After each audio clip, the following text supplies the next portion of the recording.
এর একটা পর্দা আছে, এই পর্দাটা ঠিকই কে যে যাইবে দুনিয়াতে কোনে কর্ম করিয়া খাওকো।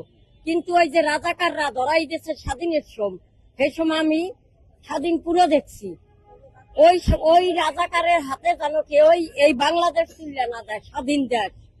স্বাধীন দেশে মহিলারা কর্ম করিয়া খাইব, নারীরা কর্ম করিয়া খাইব, যার ভিতরের পর্দাটা ঠিকই কে।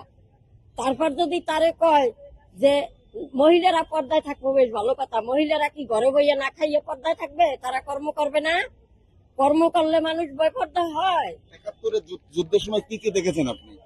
আমরা দেখছি হিন্দুর ঘরে, মুসলমানের ঘরে কোনো একটা ভালো মেয়ে, ভালো বউ, ভালো সংসার এগিনি থাকবার পারে নাই। রাজাকাররা পশ্চিমবঙ্গ হাতে তুলে দিচ্ছে, তারপর তারা নির্যাতন হয়েছে, তারপর তারপরে মাইরা ফেলাইছে, তারপর যে দেশ স্বাধীন হয়েছে, থানা আটক করছে কিনা আমরা সব দেখছি।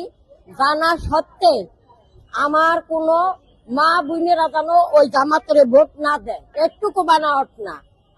যারা বলে তারা ওসব স্বাধীন দেখে নাই, আমরা দেখছি, আমাকে মনে আছে।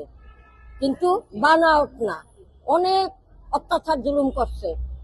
তাকে অত্যাচারে ঘরে জীবেরি লইয়া মানুষ থাকবার পারে নাই, ঘরে বউ লইয়া থাকবার পারে নাই। পশ্চিমে আনিয়া খুঁজে এই রাজাকাররা দেখাই দিয়েছে বাড়িঘর, তারপর লুটপাট করিয়া হে নারী অত্যাচার করছে।